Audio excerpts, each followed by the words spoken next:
Hi, everybody. My name's Rachel Byrne. I'm the Executive Director at the Cerebral Palsy Foundation, and welcome back to CPF Live. I'm really excited today to welcome our guest, Jocelyn Cohen. Jocelyn is the VP of Communications and Engagement at the Cerebral Palsy Alliance Research Foundation. And today we're actually going to be talking about the importance of collaboration in research. And I think this is such an important topic because we have obviously lots of different organizations around the states and different institutions, and really behind the scenes we actually work really closely together and to actually improve outcomes in research for cerebral palsy. But welcome, Jocelyn.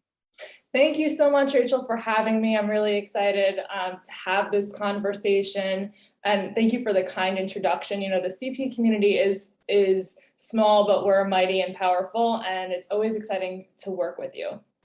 Absolutely. And actually, Jocelyn and I were just saying, we met about 4 years ago at an event and actually shared a cab in New York City together, which is quite a funny story because I think if anyone knows New York City, getting around New York City is not a fun experience. But we were actually able to have this sort of an amazing sort of hour-long car ride and got to know each other quite well then. And, you know, it's really exciting now to be working on a lot of these different projects together.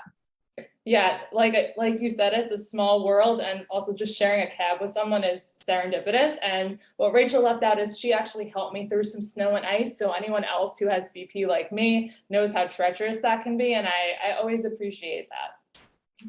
Yeah, absolutely. And so Jocelyn, you know, back then actually you weren't working within the CP community. Can you just sort of tell us a little bit about your role and your position and what you're doing at CPARF?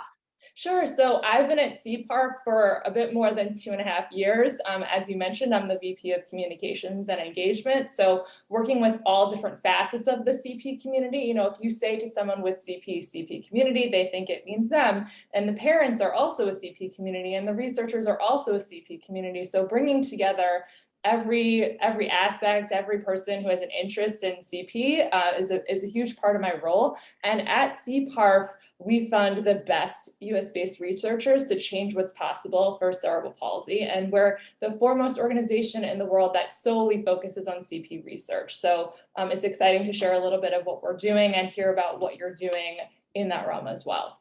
Yeah, absolutely. And, you know, I've sort of got, and the foundation has a long history with CPARF and also Cerebral Palsy Alliance in Australia. As you sort of said, it is really sort of a global community on who we work with. And one of the projects that we actually work very closely together and, work on different parts of the pipeline is actually early detection and intervention. For those of you that don't know, there was international guidelines of early detection that were published in 2017. And this was actually led by the team from Cerebral Palsy Alliance in Australia, but had a large international working group. And because of those guidelines, we were actually then able to develop our Cerebral Palsy Foundation Early Detection Network. And CPARF has actually then funded different components of early detection as well here in the States. So it's really interesting to sort of see how that pipeline of information sharing and research is actually then leading to change. But Jocelyn, do you want to talk a little bit about what work you're actually doing around early detection here in the US?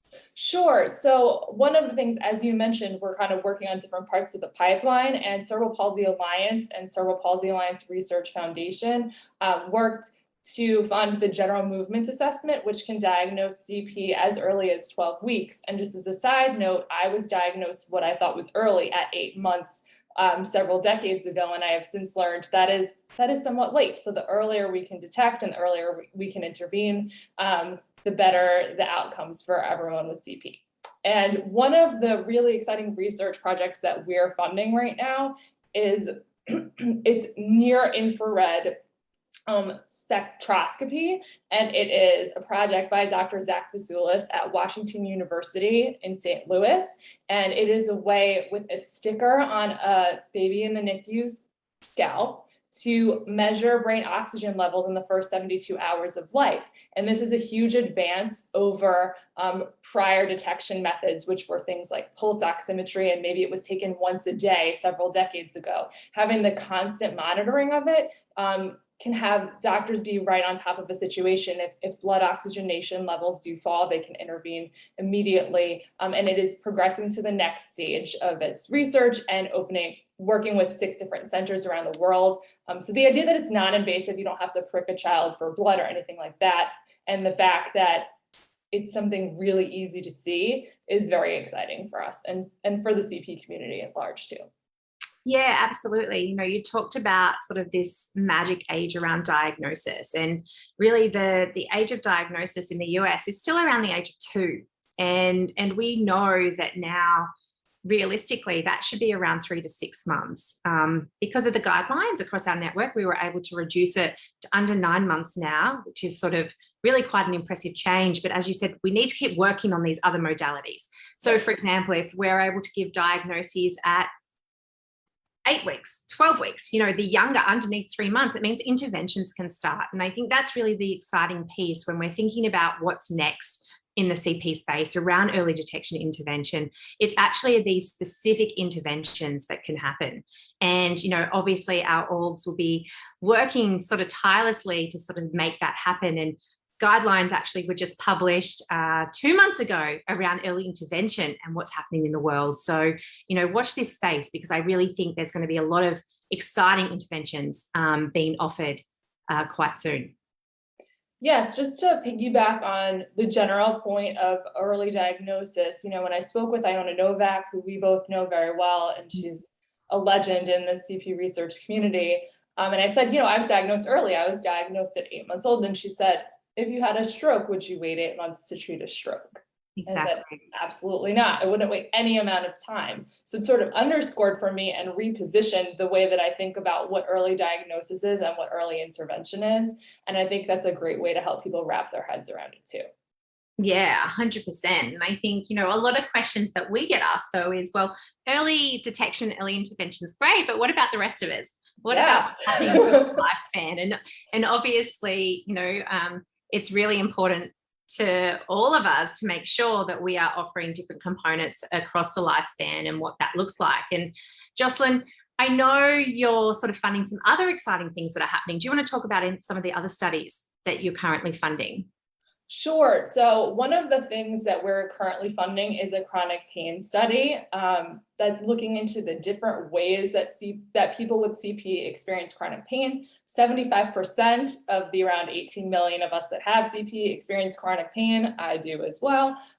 So it's also looking into non-addictive ways to treat chronic pain so that someone with CP doesn't have to choose between an opioid that will zonk them out and could potentially have other negative side effects and one that will cure their pain. The idea is to cure someone's pain while allowing them to actively participate in their life. And then we have 5 research areas that we fund. So one is early detection, early intervention. One is chronic pain, as I mentioned. The next big area that I'm super excited about is technology. So we are funding some research into exoskeletons. Right now it is for pediatric therapy, but it is to make physical therapy more comfortable and easier for kids with CP. And so anyone who has ever been a kid with CP knows how uncomfortable physical therapy can be. So anything that could lessen the pain and discomfort of that and make it easier to do is a good thing. But the huge technology project that we're super excited about is thought-to-speech technology. 25% of the people with CP in the world are nonverbal. And speech is a 3-pronged process. The first part of the process is having a thought. The second is deciding to say the thought. And the third is saying the thought. And for the folks with CP who are nonverbal, the speech gets caught between the second and third step. And thought-to-speech technology is something called a brain-computer interface technology, which would be implanted at the surface of the brain and turn intentional thoughts, right after that second step, into real-time text or speech. So that is right at the clinical trial phase. It's going to be a cerebral palsy clinical trial specifically. And it also just has wider implications for people with other disabilities in the world that are currently unable to communicate verbally. And the need that this is filling is, there are eye gaze technologies that are impossible for many people with CP to use because they can't control their eye muscles. So this fills a really important need and allows people, again, to participate in their lives in a more fluid way and be able to do it independently and not rely on other folks to do so. Yeah, absolutely. And I think it's interesting to sort of use that as an example when we think about the pipeline of research, because obviously, you know, the bits around the basic science components, as you said, we know the pathway around thought to speech and how to make it happen. And now it's trialing different things and different interventions to see, okay, what are now the modalities that are going to be used? Just from a timeline perspective for our audience to hear, when do you think that will get to clinical trial stage? Is this sort of like a 5-year pipeline? Is this something that you think will happen sooner? So it all depends on funding. That's the fun part of research, is it can't just, move forward for free. The funding needs to come in to move it to clinical trial phase, but the approvals are in for it to go. So it's all a matter of funding and however long it takes the funding to come in. So that's one of our big funding priorities in the next year, and hopefully we can accelerate it and get it as soon as possible. But it all, there's so many variables. It just basically depends on the money. And that as well. Also, though, it depends on obviously the researchers that you're working with to make that happen. And again, that is sort of a big collaborative effort that's sort of happening in quite a few different places. Yes, I should mention the BrainGate Consortium are the ones that are doing the study. And so it's scientists out of several premier institutions, including Harvard, Mass General, I believe Brown, Stanford, I may be missing one, but it is the BrainGate Consortium, and the principal investigator is Dr. Lee Hochberg. I really should mention something like that when talking about the project. They're helping to fund it, but they're doing all of the science. Yeah, absolutely. And it sort of comes back to our topic today, which is all about collaboration in research and how we can get ideas or how we can even start to develop answers to some of these big questions is because everyone's actually coming together. So obviously having the researchers and institutions come together and, have their different levels of expertise, have organizations like ours come together to either help support funding, or also advocacy efforts to make it happen as well. And I think also our communities. So obviously the people watching this live and also the communities of CPF and CPARF, the stakeholders are such an important component, and obviously those with cerebral palsy to these research pathways. We can't actually work out what answers to answer or what questions to answer, unless we have your input. And I think these are sort of the big things that as a community, once we come together and once we really start moving along these pipelines, as I said, these big questions that we have can actually start to get answered. Yes, I wholeheartedly agree with that. One other thing that we're funding right now that is really exciting for the CP community at large, it is not science-based, but it underpins the science, is an epidemiology and economic burden study that will look into the true prevalence and true lifetime cost of CP. So the last study that was released in 2003 by the Centers for Disease Control based on data collected between 1987 and 1995, which is, I cannot wrap my head around that. That is such old data, and research relies on current data. So we're in the midst of funding a study that will look into the true prevalence of CP in the United States and the true lifetime cost. Now, based on that study that came out in 2003, the lifetime cost of CP, of living with CP over and above. So if you were someone without CP, your cost would be zero. If you're someone with CP, this excess cost was estimated to be $1.2 million. I'm guessing that is a huge underestimate. And so once we come out with that information, hopefully it will spur more research and more funding, that you can advocate for too from National Institutes of Health and other governmental organizations, because we're so underfunded compared to other conditions that have a lower lifetime cost. 100%. We've actually got a very large advocacy effort going on currently. So anyone watching, if you can go to gogreenforcp.org, that actually tells you how to reach out to your lawmakers. So as Jocelyn said, funding mechanisms can come from private foundations like ours, but they can also come from federally funded, both the NIH and the CDC, to actually help with this research. And the CDC actually doesn't have currently any dedicated dollars to cerebral palsy. And so within our language this year, we are really sort of pushing for that to happen. And that is what, our community wants. And so if you get an opportunity, please reach out to your lawmakers, because it is really important for them to know just how important CP research is and the impact that it can have. So Jocelyn, talking about sort of research dollars, we spoke a little bit about obviously the Thought to Speech project, and really sort of it's waiting in the wings currently sort of to be funded. As different orgs, we fundraise in different ways, but there is sort of a way that CPARF fundraises, and it's currently happening right now because it's the month of September. Can you sort of talk a little bit about that? Yeah, so right now we're right in the midst of something called September, and the goal of September is to move together for cerebral palsy in any way that works for you. The challenge is to take the equivalent of 10,000 steps a day every day for the remainder of the month, and you can join September until it's October, essentially. The beauty of September is that you do not have to walk at all to participate in the movement part of it. There are 60 plus activities that convert to steps. I get nowhere near 10,000 steps a day, but my favorite little bonus is that physical therapy, an hour of physical therapy converts to about 6,000 steps. And I feel like that's about right, based on what I'm doing there with biking and stretching and all the effort that I'm putting in. But you can do things like yoga, swimming, stretching, dancing in your wheelchair, cleaning your house. If you've ever tried to change a fitted sheet or help someone change a fitted sheet, I feel like that counts for all of your steps in a day. And I think that everyone relates to that. So housework counts, cycling of any kind, including hand cycling, weightlifting. And also, if you were to do September and you do an activity that's not listed on the converter, just pick something that's close to it.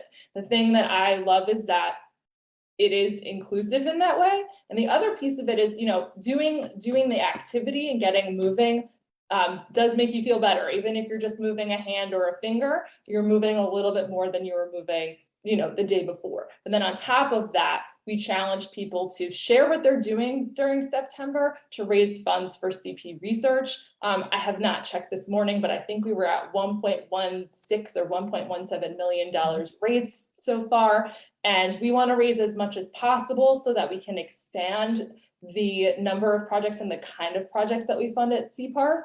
So if you're interested in joining us or even just donating, you can go to september.us to do so. Yeah, absolutely. And I think there's, it's important to realize how a lot of this research does get funded. We also know if we want to sort of get pilot project funders, so some of these original ideas, they're not going to get large federally funded grants. So it's really important for organizations like ours to be able to see that research and seed that funding so that actually it can start. Because a lot of the time, people have wonderful ideas. It's just the fact that it can't actually start. So there's something else, though, that I sort of want to remind our community about. We have our CP community survey. So that is for you to tell us what you want us to focus on with research. So please, if you get an opportunity, fill in that community survey. And the other big thing that's sort of coming up, which I suppose is a nice way to sort of celebrate the end of September, is World Cerebral Palsy Day. So World Cerebral Palsy Day is October 6th this year. And it's really a day of celebration where internationally we all get together and sort of commit to what we're going to do this year. So the hashtag for World CP Day is millions of reasons, because there are 17 million people in the world and over 1 million people in the US with cerebral palsy. So as a community, if we can all come together, we can absolutely advance research in really quite a dramatic way. Jocelyn, speaking of what's next, what do you see as sort of being the pipeline for CPARF, sort of thinking about what's next along that research? So in addition to the prevalence research and all of the ways that can be applied, because there are a number of different parts of the field that it could be applied, the idea of studying aging in cerebral palsy is something huge, and we are dedicated to funding research for every age and every stage of CP, from birth on through every decade that someone lives.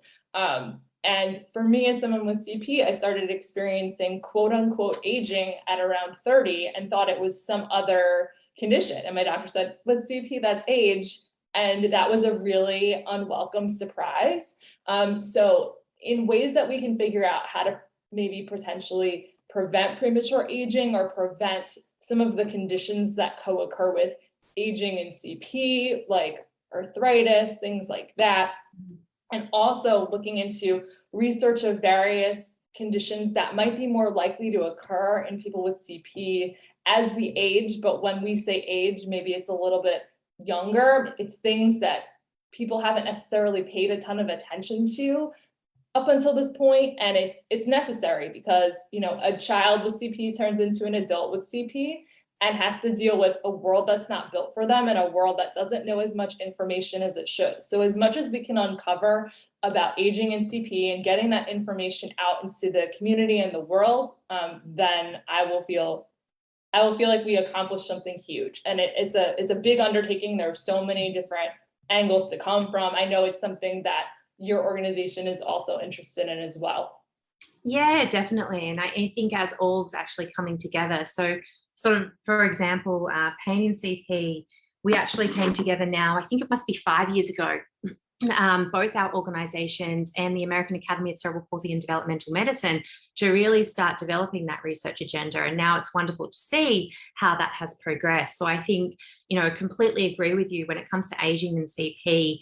We really need to actually think about, well, how can we work together on this? And I know you recently had one of our SAC members, Mark Peterson, on for an Instagram Live, I think it was. And I highly recommend everyone to go watch that, because the information that you two sort of spoke about what is happening with mental health and adults and all those different things is so important.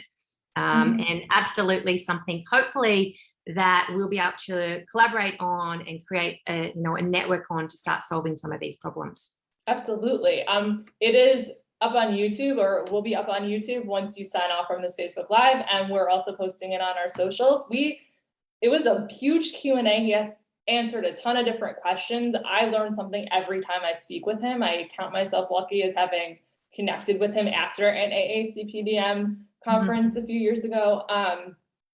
You know, there's the aging that's related to CP specifically, like I mentioned, you know, premature muscle aging, potentially premature joint aging, potentially. But then how does a primary care doctor look after us? Are the standard tests the right tests? These are things that researchers are also looking into and that he was talking a bit about during this webinar. So I encourage everyone who's either a parent of someone with CP, because your child will become an adult, or adults with CP or allies of people with CP, to just check it out and learn a bit more about what's going on in the space, and hope that there's more to come. And Rachel, you mentioned mental health. If you wanted to speak a little bit more about that too, because we did touch on that as well in the webinar. Yeah, definitely. So, you know, mental health has been a priority that our community has told us about, and particularly obviously with the pandemic and everything that sort of happened over the last 18 months, I think everyone, whether mental health issues are becoming more prevalent or whether there's ways now where we really need to be taking care of ourselves. We are working actually with Mark, and we'll be starting with different members of our SAC to put together a network looking at mental health and aging, and really sort of think about, well, what services can be provided now, but also what are the gaps? One of the big things that we focus on at the foundation is implementation. So all the wonderful research that is getting done by orgs like yourself and different institutions, how can we actually make sure they get implemented? How can we make sure those services actually become standard of care? And so that's sort of a really important part, I think, of the puzzle that our foundation focuses on. But yeah, really excited to sort of see in the next 12 months, being able to provide the community the current services that are out there, but then also, you know, thinking about developing new ones and how that can be developed really for adults, because as we know, cerebral palsy is the most common physical disability across the lifespan. So we need to make sure that we are providing that level of care that we see for children, you know, all the way up until people are in their 50s, 60s and 70s and beyond. Yeah. One of the things that I also count myself fortunate to have connected with a lot of different parents of children with CP. And one of the things I say to them is, I know you don't want to add another doctor to your list right now, another medical appointment, but I urge you, when you're scheduling those speech and OT and PT appointments, to put mental health into the equation, because there's a lot of things that kids with CP go through that can be traumatic. You don't understand them in a way that you would as an adult. Physical therapy is painful. So if you can't separate that pain is helping you and not just hurting you, that's going to affect you. Surgeries are obviously painful. Rehab is painful. Being different when you're younger, if you have no one else with CP around you, that can cause some issues. So having mental health, a mental health professional involved from the beginning will help stave off those issues and also give your child someone to talk to who's experienced in a different way than you are as a parent, like as an additive and a supplement. So as much as you can do that, I recommend it just as an adult with CP, not necessarily from my professional position, but I guess also I'm not a medical professional, I'm a word person, but I think you just want to look at it holistically. It's not just about, getting your kid to move in the best way possible or the easiest way possible, or to be able to potentially, zip a zipper or button a button or say a word. It's about the whole person and what they're experiencing, and acknowledging that it can be heavy sometimes. And when you're a kid, you don't necessarily have the vocabulary to express that. Yeah, absolutely. And, there are resources available on cpresource.org, which, all our international experts actually contribute to. There's a mental health article on there written by Sarah Kim that actually, Jocelyn, you contributed to. And it really is a place where families, obviously anyone who has cerebral palsy, and even doctors can go to find really, really valuable information. And across lots of different topics, mental health being one of them. So please, if you haven't already, go to cerebralpalsyresource.org and have a look and check out definitely some of those articles that sort of go into a little bit more, not just the medical side of things, but also people's stories and, why these different components are important. But Jocelyn, as always, it is a pleasure talking to you. I feel like you and I could keep talking probably for hours, days, hours and hours. But it has been absolutely wonderful. And as I said, it's really exciting to see, I suppose, the cerebral palsy research community starting to come together, thinking about ways we can collaborate both within the US, but on an international scale to advance all these different topics and advance these questions so that our communities can get the best possible outcomes. It is really exciting. And I, over the last 2.5 years, just being deeply immersed in this in a way that I hadn't been as an adult with CP has been enlightening. And the thing that I love the most about my role is that I get to use my voice and experience to help other people like me and to also help the generations coming up behind me. And the fact that we can work with you to do similar things and advance the cause for people like myself and people I will never meet is something that's really powerful to me. Amazing. Well, obviously, we're excited to hear how much is raised through September this year. If you haven't joined, go check it out. And also, Jocelyn, I'm sure we'll be talking again soon. I am sure. And if you don't follow us yet, you can find us at Research for the word FORCP on Facebook, Twitter, and Instagram. Amazing. All right. And we'll, in the comments section, make sure we put all the different websites and tag everyone. So yeah, everyone, hope you have a great day and we'll see you soon. Thanks for having me, Rachel. Take care. Right, bye. Bye.